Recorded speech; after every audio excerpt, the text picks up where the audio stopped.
My friends, let us come together for a moment in that inner quiet where truth is felt rather than reasoned. For in the silence of our being, we touch the essence of the message that has echoed across the centuries, a message spoken in 3 simple words upon the cross. It is finished. And yet, though these words have been repeated by millions, their spiritual meaning remains largely veiled, hidden not by any design of God, but by our insistence on interpreting them through the limited lens of human thought. When Jesus uttered that statement, he was not declaring an end to life. He was revealing something far more profound, the eternal completeness of God's creation. He was announcing the end of the human belief that we stand apart from our source, the end of the sense of struggle, the end of the illusion that we must make ourselves worthy or whole.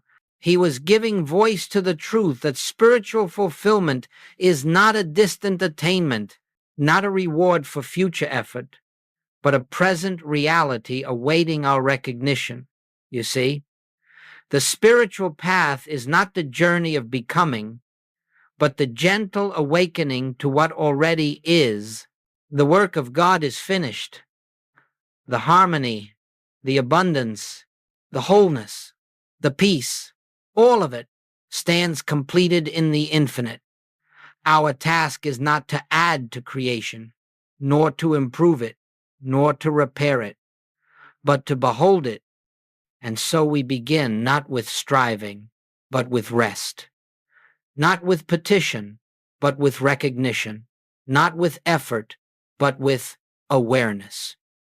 Today, we will explore what truly occurs within us when we no longer attempt to make truth happen through human will, and instead accept that truth already exists in spiritual reality. We will discover how consciousness shifts when it ceases to wrestle with appearances and learns to dwell in the presence behind them. And as this unfolds gently within you, you will begin to understand why Jesus could speak those words with such authority, because he was not speaking from the level of the world, but from the consciousness of the Christ, in which nothing is incomplete. Let us enter this study with a willingness to set aside all belief in personal achievement. Let us approach it not as seekers, but as those who are remembering, for the truth is not gained, it is recognized. And as we recognize even a measure of the finished nature of God's work, something within us begins to soften, to yield, to rest. It is this inner shift that opens the way for the fuller revelation to appear. This is where our journey begins. Now let us look a little more deeply into the spiritual meaning of this statement. It is finished. For unless we grasp the principle behind it, we cannot hope to live it, nor can we understand the transformation it brings. In the human sense of life, everything appears to be in a state of becoming. We believe that health must be achieved, that supply must be earned, that harmony must be created. We believe that we are moving from imperfection toward perfection, from lack toward abundance, from fear toward peace. And so the world becomes a continual process of effort, of striving, of reaching for that which always seems just beyond our grasp. But in spiritual consciousness, nothing is becoming. Everything simply is. For God, being infinite, cannot evolve. God cannot grow. God cannot add to himself. And if God cannot evolve or grow, then his creation, being the expression of his own nature, also cannot evolve or grow.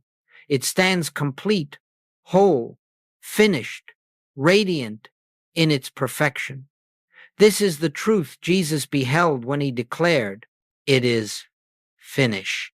He was speaking from the standpoint of spiritual vision, the Christ mind, in which creation is seen not as a process, but as a fullness already accomplished. He was not referring to a moment in time. He was revealing an eternal state of being. You and I, viewing life through the lens of the human mind, see incompleteness everywhere. We see problems to solve, conditions to fix, deficits to overcome, but these are the shadows cast by our limited perception. They do not constitute spiritual reality. Spiritual reality remains untouched, unaltered, unblemished, because it is the activity of God, and the activity of God cannot be hindered, cannot be diminished, cannot be undone.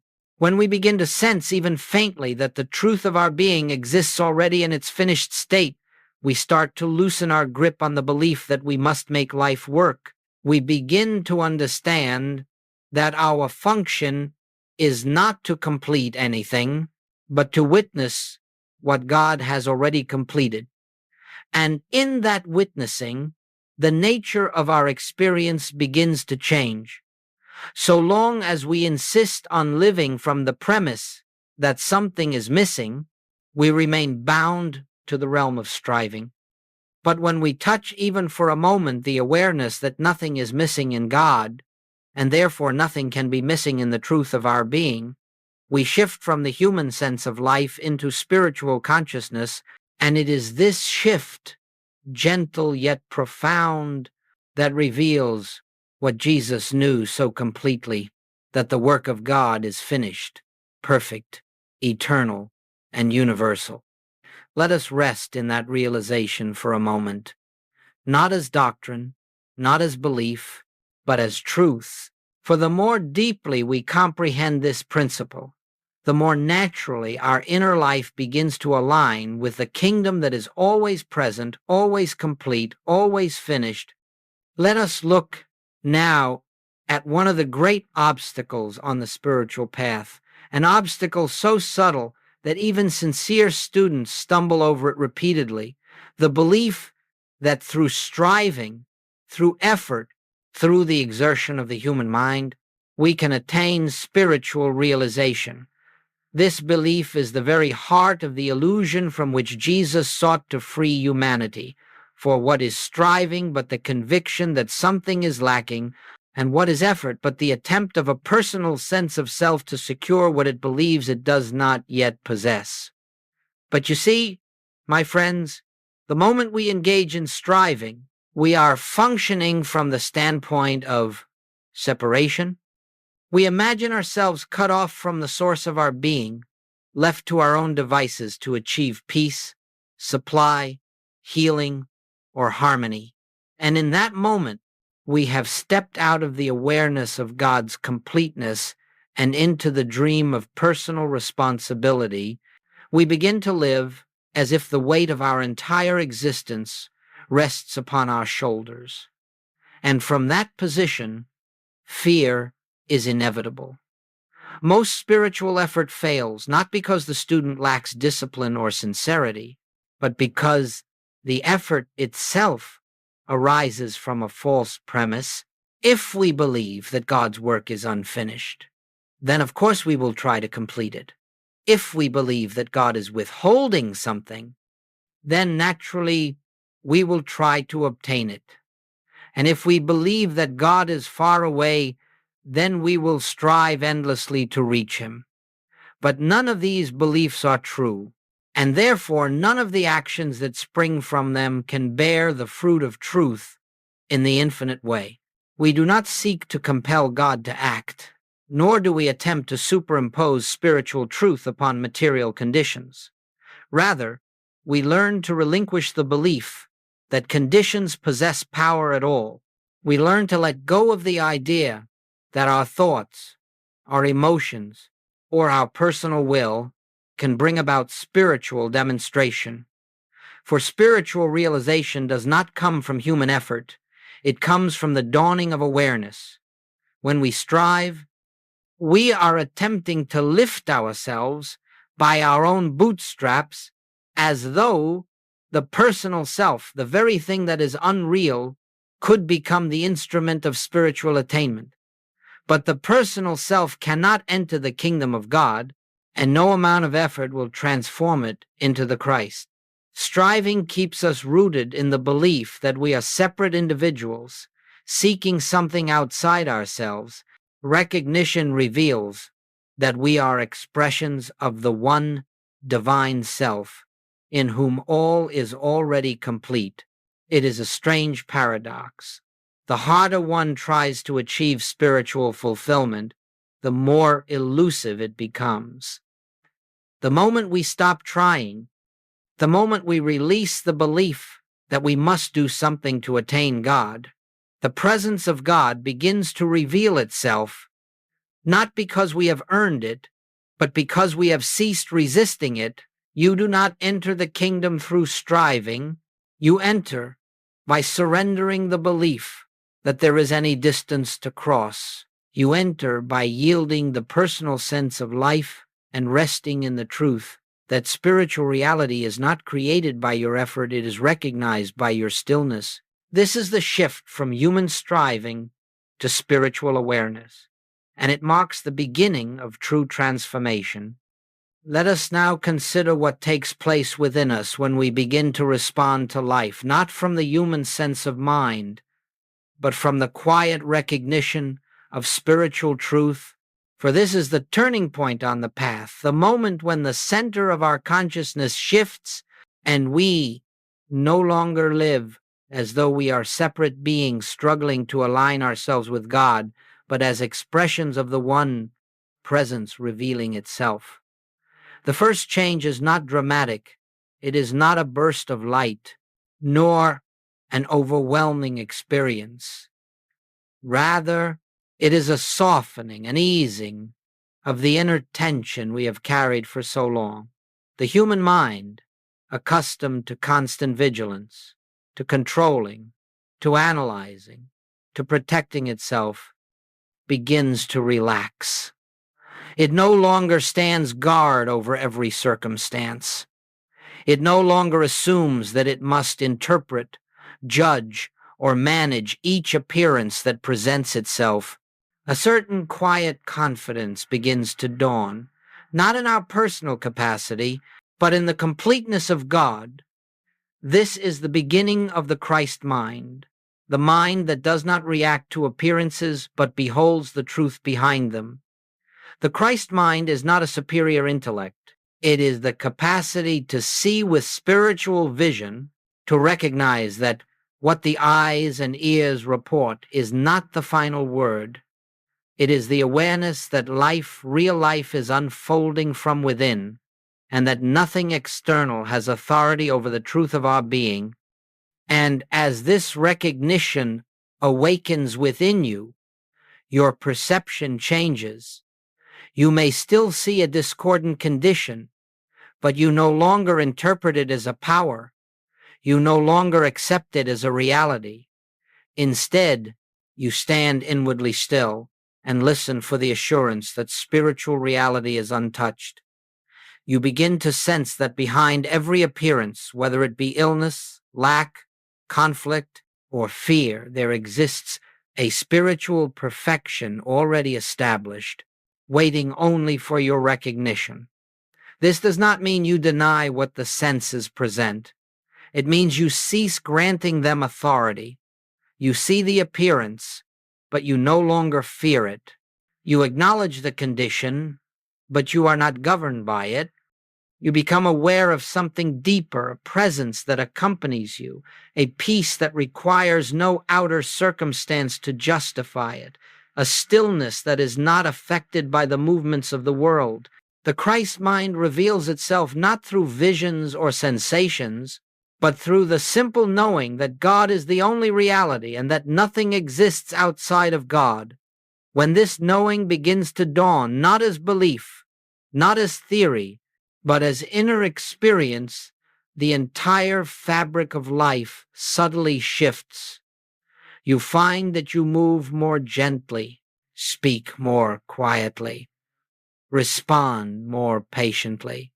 You discover that you need not defend yourself, nor justify yourself, nor protect yourself, for your life is no longer resting in personal strength, but in the assurance of the infinite.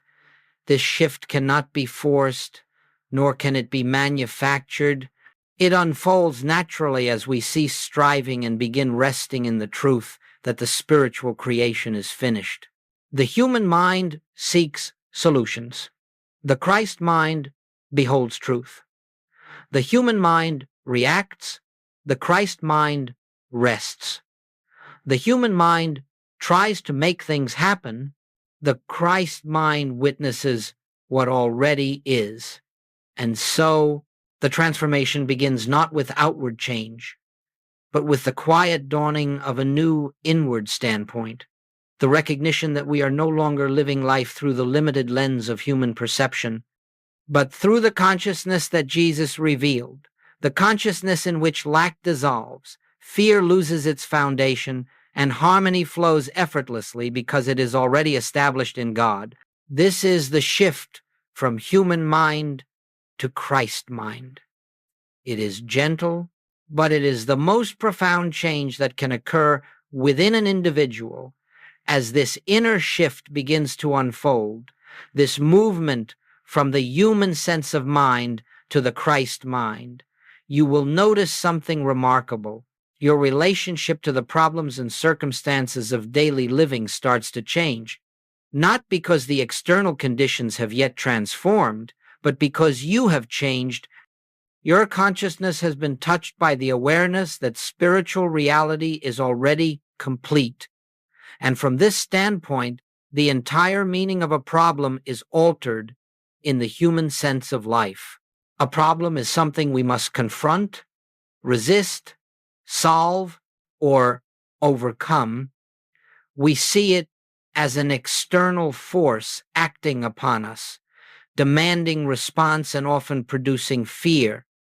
But in spiritual consciousness, a problem is nothing more than an appearance without substance, without power, without spiritual law to sustain it. It is a shadow cast by the belief in separation, and when that belief begins to dissolve, the shadow loses its authority. This does not mean that difficulties will never arise in our experience. They may appear, just as clouds may pass before the sun, but as the sun is unaffected by the clouds, so the spiritual reality of your being remains untouched by the passing conditions of the world. The difference is that now you no longer treat the cloud as a power. When a financial difficulty arises, you do not rush into panic or frantic effort. You do not plead with God, for you have learned that God does not withhold supply. Instead, you pause, you rest. You let the truth of God's infinite abundance fill your consciousness.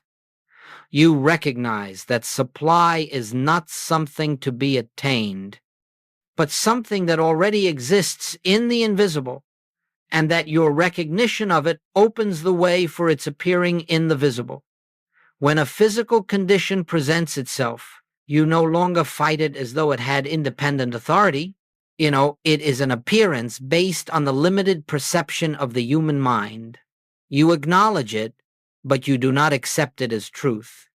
You turn inward to the awareness of the One.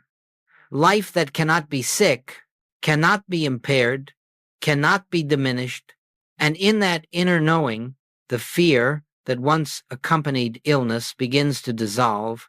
When there is discord in relationships, you no longer attempt to manipulate, correct, or control other individuals. You understand that the only relationship that truly exists is the relationship between God and His expression. Therefore, harmony is already established. Your task is simply to recognize that harmony, to rest in it, and to behold its unfoldment. You see, the outer actions may still take place. You may still make a phone call, see a physician, or have a conversation. But the spirit behind these actions has changed. They no longer arise from fear or urgency. They arise from peace, and actions taken from peace are guided, harmonious, and effective. because they are not born of the human will, but of the wisdom of the Christ within. This is the great secret. When the burden is lifted from your shoulders and placed where it belongs in the realization of God's completed work, you discover that the very conditions which once overwhelmed you now yield to the presence of truth, not by your effort, but by your non-resistance, not because you have controlled life, but because you have allowed life to be what it already is. And so your relationship to circumstances changes entirely. Problems no longer dominate you. They no longer define you. They no longer frighten you. They are seen for what they are, appearances that arise and dissolve within the field of consciousness, having no more reality than dreams upon waking. This is the freedom that begins to unfold when you live from the awareness that it is finished. Let us now explore how we may live this truth in practical terms, not as a theory, not as an inspiring concept, but as a daily, moment-by-moment way of being. For the kingdom of God is not attained through effort, nor entered through ritual. It is realized through recognition. And recognition, my friends, is a practice, not a technique or method, but a gentle returning of the mind to the awareness of what already is. When an appearance confronts you, an appearance of lack, an appearance of disease, an appearance of discord, the natural tendency of the human mind is to react. It rushes forward. It seeks solutions, makes plans, issues, judgments.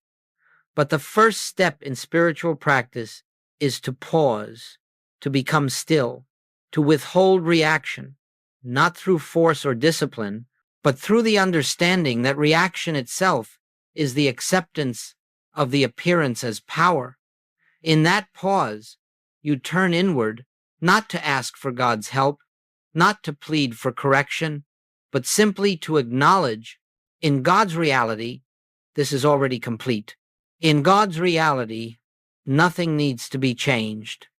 In God's reality, the fullness of being is already established. This is not spoken as affirmation.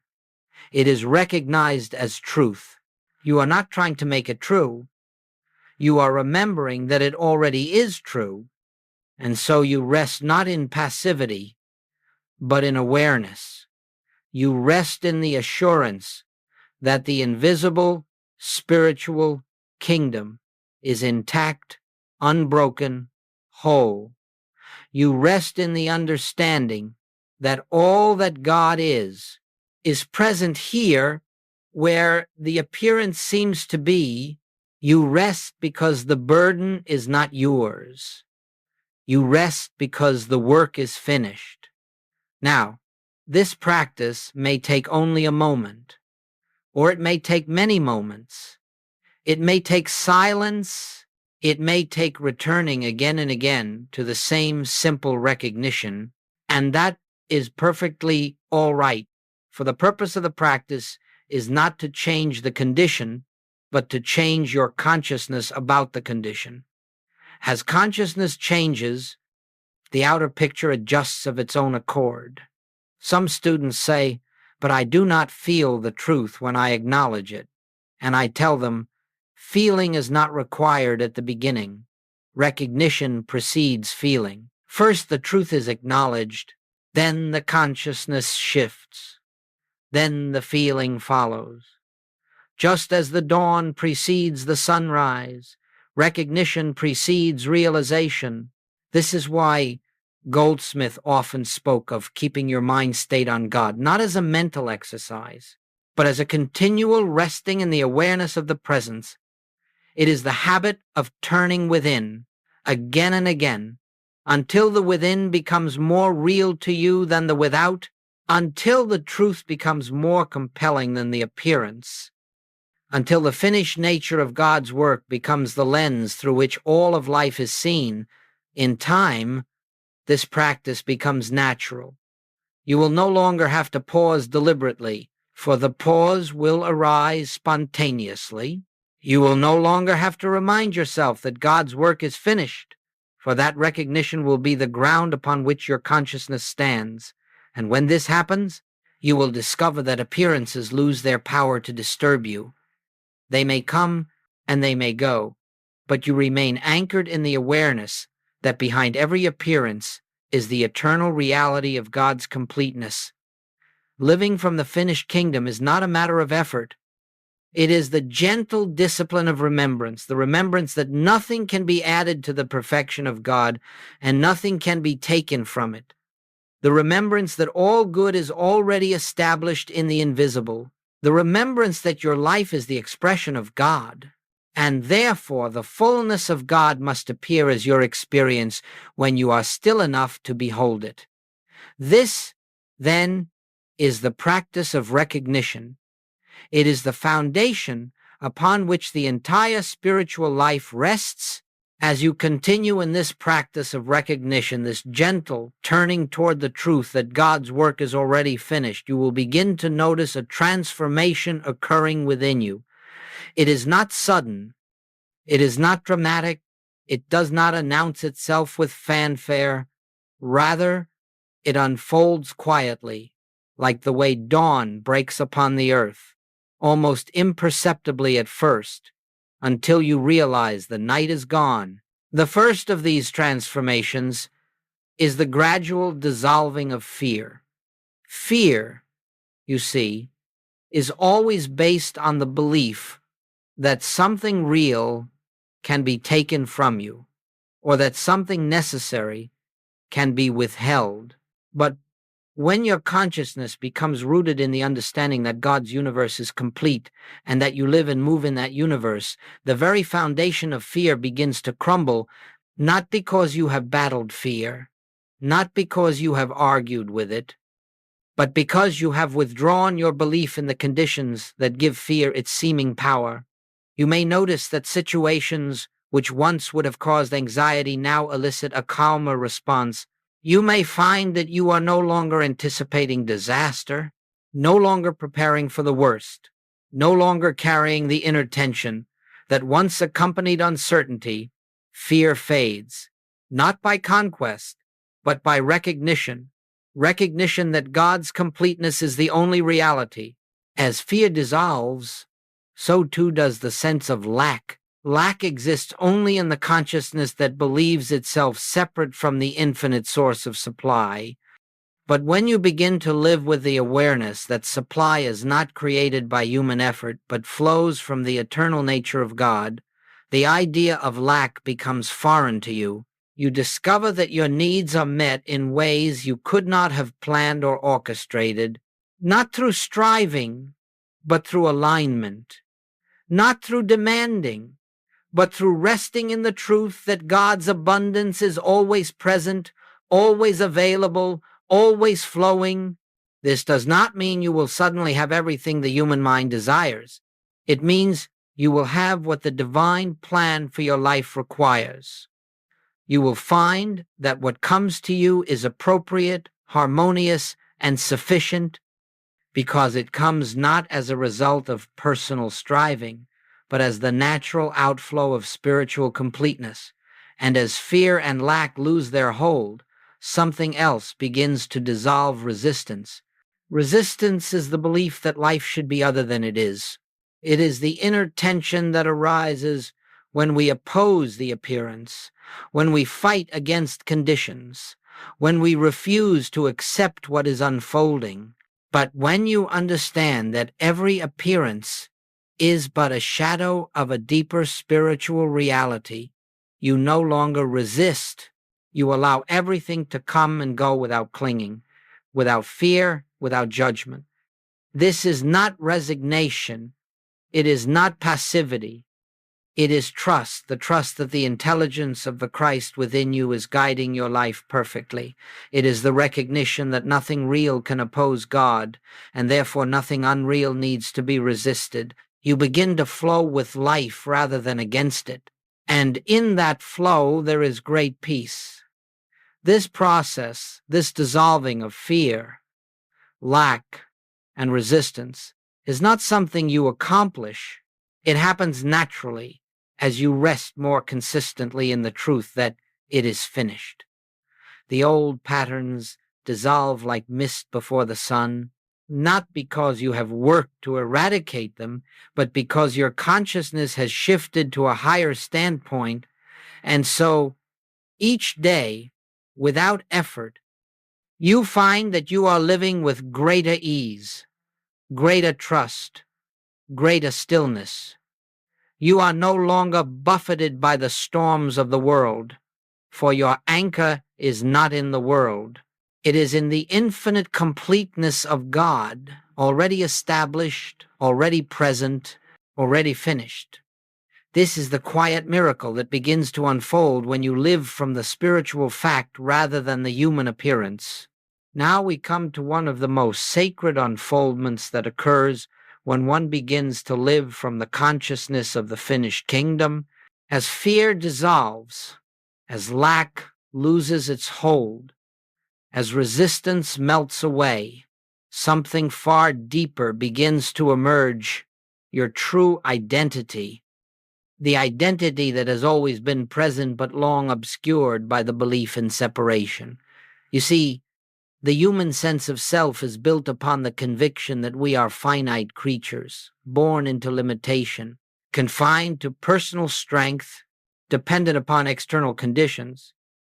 But this concept of self is nothing more than a mental image, a collection of memories, opinions, and beliefs that we have come to accept as me. It has new spiritual substancy, new permanency, new divine authority. As the light of recognition begins to dawn, this constructed self gradually loses its reality for you. You realize that you are not the mind that thinks, nor the emotions that fluctuate, nor the body that appears to age. You are not the personality with its preferences, its habits, its history. These belong to the realm of appearance, not to the truth of your being. What, then, are you? You are the spiritual expression of God. You are the visibility of the invisible. You are the place where the infinite individualizes itself, not as a separate being, but as an embodiment of the one, life, the one love, the one intelligence. This is the meaning behind the words, I and the Father are one, not two beings in harmony, not a human in communication with a distant deity, but one life expressed in infinite form. As this realization begins to unfold, you no longer see yourself as a seeker of truth. You recognize yourself as the expression of truth. You no longer try to attain God. You understand that God is the very essence of your being. You no longer attempt to bring God into your experience. You perceive that your experience is the unfolding of God. This shift in identity is not philosophical. It is not a matter of affirming I am divine.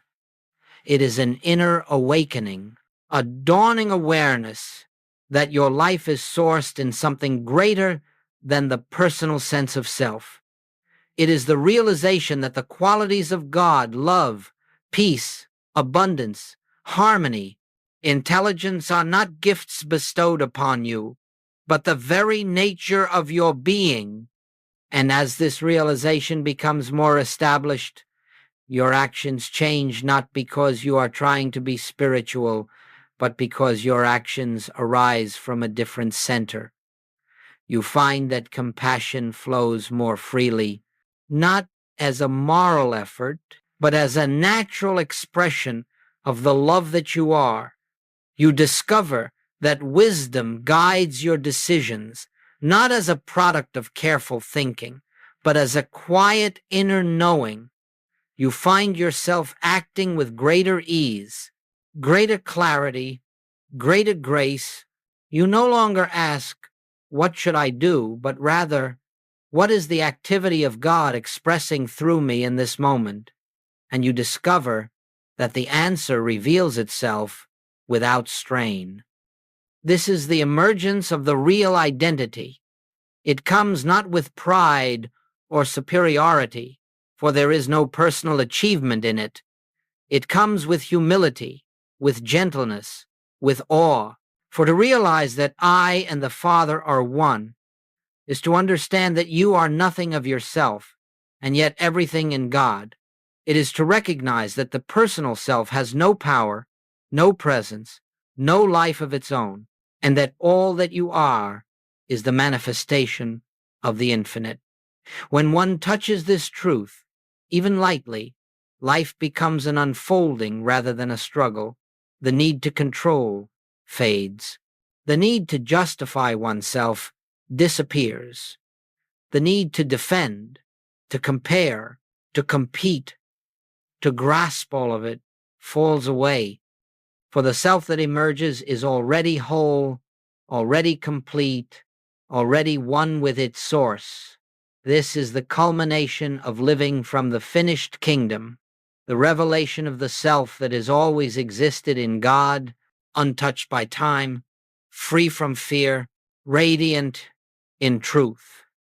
And now, as we bring this period of contemplation to its close, let us once more turn our attention inward, not to seek, not to strive, not to achieve, but simply to abide in the awareness that the spiritual work is finished. Whatever the mind may believe, whatever the senses may report, whatever appearances may arise, the truth remains untouched. God's creation stands complete, and you live in that completeness. You see, all that we have explored together in this hour leads to a single, gentle invitation: rest. Not the rest of inactivity, but the rest of trust. The rest that comes when we no longer attempt to carry the burden of life upon our personal shoulders. The rest that comes when we release our belief in personal responsibility for spiritual attainment. The rest that comes when we understand that God is the life, the mind, the substance, and the law of our being, and therefore nothing can be added and nothing can be taken away. The practice from this moment forward is not to remember every word you have heard, nor to analyze the principles discussed.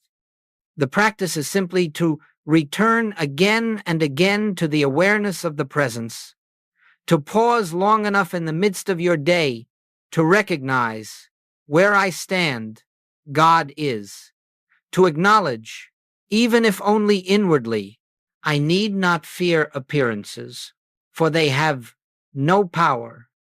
The reality of God alone is power. To rest in the truth. Whatever is necessary for this moment is already present in the invisible, awaiting my recognition. As you cultivate this inner atmosphere, you will discover that life becomes more harmonious, not because you have learned new methods, but because you have ceased interfering with the divine unfoldment. You will find that challenges dissolve more quickly, not because you have gained greater control over circumstances, but because you have surrendered control altogether. You will notice that peace becomes your natural state because you have ceased identifying with the personal sense of self and have begun to live from the consciousness of the Christ. There may be times when you forget. There may be moments when fear reappears, when old patterns seem to return. Do not be troubled by this. Simply recognize that nothing has changed in God's reality. The finished kingdom has not wavered because your attention briefly shifted. Gently return to the truth. Gently return to the silence. Gently return to the awareness that the presence is here, now, complete. Remember always, you are not striving toward God, you are awakening to God. You are not trying to bring perfection into your life, you are learning to see the perfection that is already present. You are not walking toward a distant truth. You are allowing truth to rise within your consciousness. And so, as we leave this time together, let us rest not in words, not in concepts, but in the assurance that the same Spirit which lived as Jesus Christ, the same Spirit that revealed to him the truth of the finished work, lives also as you. It is not your personal wisdom that guides you, but the infinite intelligence that expresses itself through all creation. It is not your personal love that sustains you, but the love of God made visible as your life. It is not your personal strength that carries you, but the strength of the eternal that requires no effort. Let this be your assurance. The kingdom is finished. The work is finished. The truth is finished. And you, being the expression of God, are included in that finished, perfect, eternal expression. Rest in that. Trust in that. Live from that. For this is the secret Jesus revealed. This is the essence of Christ consciousness. This is the infinite way